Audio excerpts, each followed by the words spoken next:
bismillaahi raxmaani raxiim assalaamu calaykum waraxmatullaahi wabarakaatuhu kulanti wacan oo wanaagsan khiyaarta qiimaha iyo qadarinta naga mudan ee naga daawanaya telefishinka qaranka soomaaliyeed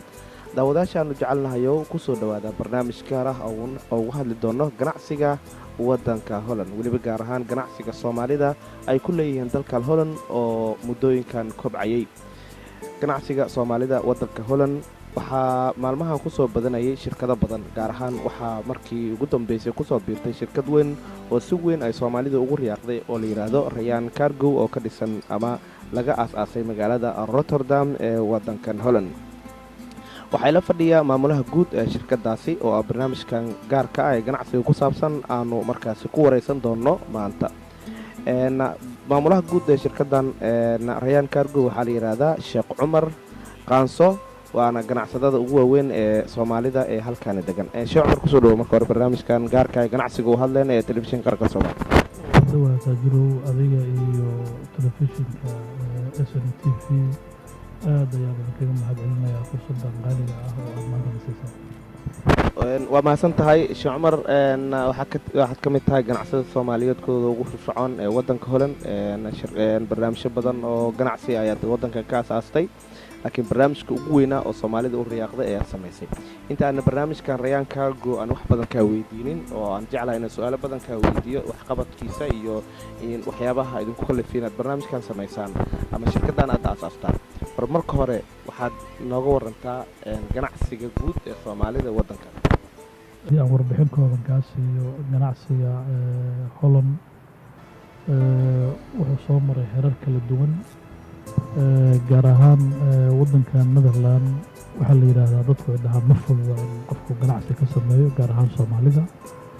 laakiin taajiro wixii ka dambeeyay sanadkii 2000 wixii ka dambeeyay Soomaalidii ugu horeysay ayaa waxay ka bilowday ganacsiyo si khaas ah loo leeyahay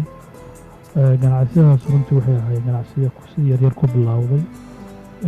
haddii aan runtii ganacsiyadaas ku sii qeexo waxyaabaha ay kala yihiin waxay u badnaayeen dukaamankii markii ugu horeysay lagu bilaabay kuwa telefoonada kaararka maaragtay dadku ay dirsadaan laga gato marmar telefoonada laga dirsado muxuu ahaa emailada iyo dadku ay internet ahaan u soo galaan adigu dhowr sano kadib ganacsigaas waxaad moodaa maadaama telecommunicationka adduunyada iyo gaar ahaan dalka Holland ay isbedelay in ganacsiyada noocaas ah hadda ay sii baaba'ayaan isla markiiba Soomaalida ganacsigeedu wuxuu soo bedelay inay furaan dukaaman lagu iibiyo cuntooyinka raashinka kala duwan oo annaga aan kala jar lahaan u leenahay ama aan dhowr wadan oo ajaaniba ay nala wadaagaan sida Marookaanka iyo Turkida oo ajaanibtii wadanka nooga soo horeeyay ah oo aan meelo badan isaga mid nahay gaar ahaan waxaa kaloo laga helaa artikalo u gooni ah Soomaalida ganacsigaas marka magaalooyinka waa ku soo badanayay especially magaalooyinka waaweyn marba marka kasii dambeeyana waxaad arkaysaa magaalo cusub dukaan cusub laga furaayo taasoo runtii waxay muujisay positive community-ga Soomaalida gudaheeda markii aad fiiriso ganacsiga wadanka waxaa jiray shuruudo badan oo qofka maaragtay muxuu ahaa ku noqday istaaqalooyin badan inkastoo hadda sanadihii dambe la qaaday marka hore waxay ganacsi iskama aadan furi karin waxay doonaan intaa baxdo kaamara commercial aad tagto koorsooyin loogu talagalay ganacsiga aad soo qaadatid muxuu ahaa dhaqaalihii aad ku bilaabi lahayd adigoo aad keensato wax badan oo waxaa jira maaragtay muxuu ahaa istaaqalooyin oo aad u badan oo qofka aysan u fududeyn inuu wax bilaabo sababtoo ah waxaa jira sharciyo aad u adag oo runtii u baahan in la isugaareeyo aad loo barto markaa kadib ayay maaragtay kuu saamaxaysaa inaad furato waxaad arkaysaa qof sharciyadii iyo nidaamadii ka soo baxay laakiin aan haysan fikraddii haya laakiin aan haysan maalgashigii iyo lacagtii uu ku bilaabi lahaa runtii waxyaabahaas iskaashaday ayay u fududaaweysa inay Soomaalidu ay ganacsi halkan ka furaan waxaad moodaa marka hadda sanadihii u dambeeyey in xayndaabkaas oo dhan laga gudbay oo ay fududaato sharciyadii adkaa oo u yeelay ganacsiga ay noqotay qof la arka fikirka uu hayo iyo fikradda maaragtay muxuu ahaa asaga ka guuxaysa inuu bannaanka soo dhigi karo weli waa jiraan culaysyo iska badan oo maaragtay muxuu ahaa aan kaga duwannahay waddamada kale oo Yurub laakiin haddana hadda sanadihii u dambeeyey wax badan ayaa laga gudbay taasi ma la dhihi karaa haddii laga gudbay sidoo kale soomaalida ganacsiga waxaa u fududeeyey soomaalida tirada badan ee halkan joogto inay helaan dukaamo soomaali ah, maqaayido soomaali ah, shirkado ay wax ka dhoofsadaan, meelo ay ka dirsadaan lacagaha oo kale. taas ayaa suuragelisay soomaalida tirada badan oo halkan soo gashay sanadii ugu dambeeyay. runtii waa wax iyadana aada maaragtay muxuu ahaa la dhihi karo, sababtoo ah tiradii soomaalida ay ku joogtay aad ayay usoo badatay. waxaa yimid soo galootii aada u tiro badan oo waddanka gadaal ka soo galay, kuwaasoo iyaguna watay fikradahoodii iyo maaragtay muxuu ahaa isbedelo badan waddanka ka muujiyey. iyo adiga laftigaaga markaad ganacsi bilaabayso waxaad ku xiran tahay muxuu ahaa dadka aad haysato, bulshada aad haysato. dadka kale runtii waa ku xisaabtamaysaa, laakiin marka hore waa inaad bulshadaada iyo dadkaaga aad ku xisaabtanto. dadka kale ajaanibta waddanka degan ay kugu noqdaan wixii qiiri ah oo aad ku xisaabtanto. marka saa darteed maadaama soomaalidu soo badatay ayay noqotay waxyaabo badan in lagu dhiirado. maxay soomaalida ka ganacsadaan? soomaalida maxay u badan yihiin oo ka ganacsadaan? wallahi runtii hadda ganacsiga jira waa ganacsi isku wada mid ah. runtii markaa fiiriso guud ahaan ganacsiga hadda soomaalida ka jiro oo u badan yahay waa ganacsi hal wada nooc ah oo u badan dukaamada raashinka lagu iibiyo. muxuu ahaa dukaamadaas oo aad moodo inay wax isku wada mid ah badanaa wada hayaan, isku wada artikala soomaalida ah ay hayaan. waxaa kaloo jiro soo raaco maqaayado yaryar ama maaragtay meelaha kafeega iyo shaaha iyo waxa laga cabo iyaguna asaa u badnayn. laakiin runtii ganacsiga hadda ugu badan waxaa ugu badan dukaamada raashinka lagu iibiyo. haddii aan usoo laabanno shirkaddan aad samaysay oo aad rotterdamka aad aastay, oo aan filayo in shirkad weyn oo soomaalida maadaama ay halkan deg yihiin waxay dhoofsadaan gaadiidka oo kale iyo alaabaha dharka oo kale, waxyaabo badan aad u fududaysaan halkaanaad ka furteen. bal ka warran bal shirkadda sharxadda. wallahi runtii reertaajiro fikraddan waxay nagu dhalatay adiga muddo hadda laga joogo 2 sannadood. waxaana nagu kalifay maadaama soomaali badan waddanka ay joogto. waddankeena soomaaliyana waddan la iloobay oo muddo ahaa. waxaa ka bilaabmay shipping line, maadaama adduunyadoo dhan ay shipping line ay tagaan soomaaliya dagaaladii sokeeye iyo dhibaatooyinka ay soo mar darteed ayay waxay noqotay in adduunka intiisa kale ay ka xiranto. markii ay bilaabeen kambaniyada waaweyn ee waddankan degan kambani ka mid ah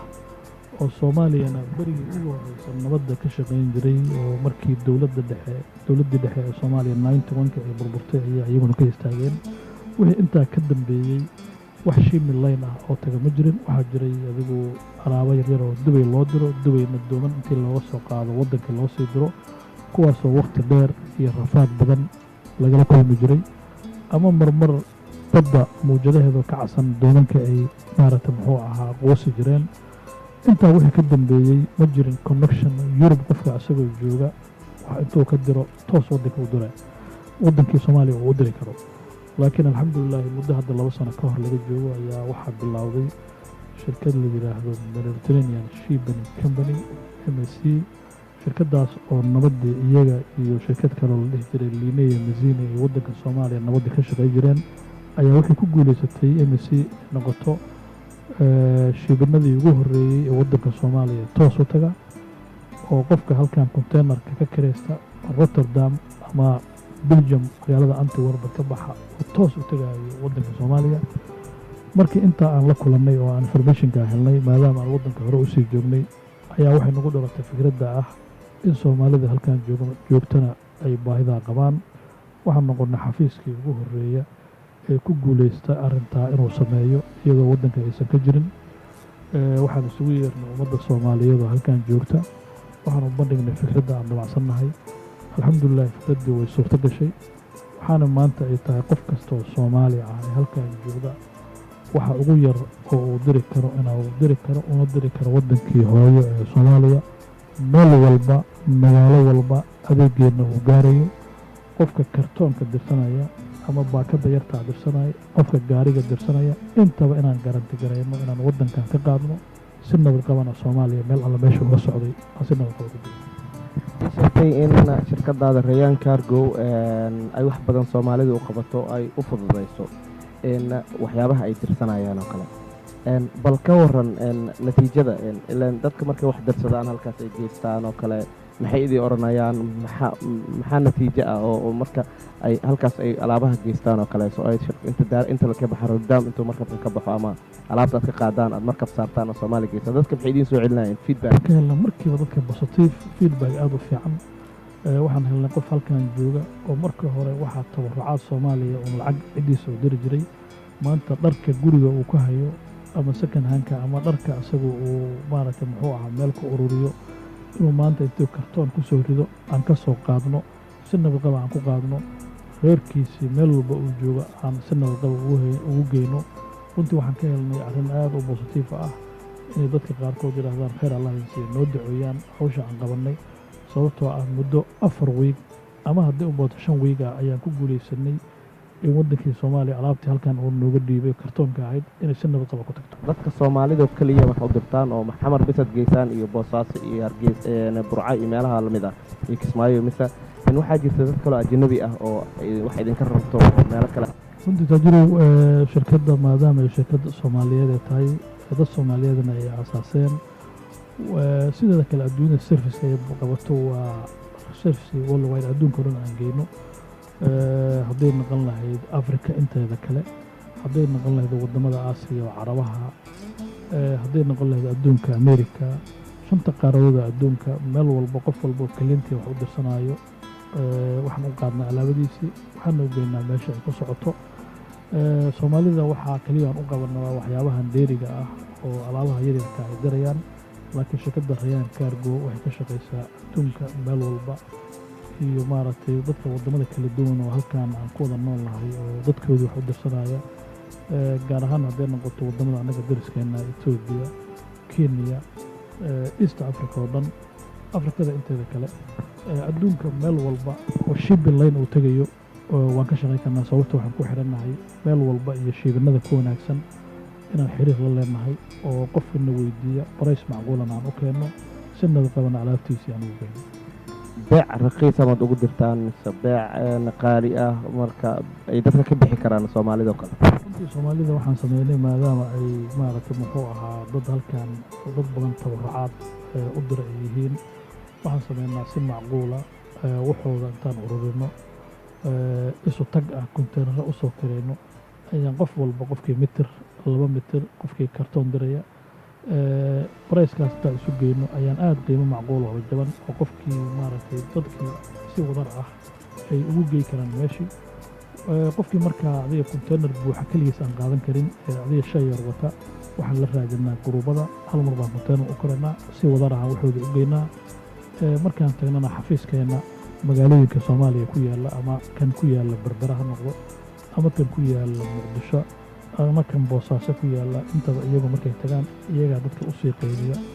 oo siiya magaalooyinka iyo tuulooyinkii ay sii deganayeen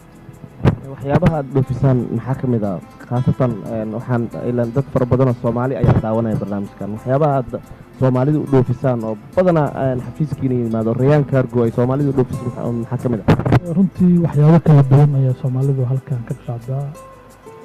gaar ahaan haddaan qaybaha ka mid ah baabuurta muxuu ahaa yaryarka kuwa raaxada ah kuwa waaweyn qaar baa Soomaaliya geeya qaar ah Soomaalida maadaama ay ku firsantaa East Africa oo dhan Kenya Ethiopia ganacsiga weyn ay leeyihiin intaba waan soo maran oo qaadnaa waxaa kaloo jira qaar iyaguna maaragtay muxuu ahaa waddankii hooyo ku eg oo iyaguna ganacsiyo khaasa ku leh gaar ahaan kamida ka shaqeeya telecommunicationka taleefanada alaabaha accessorieska ah oo taleefanada mobile phone-ka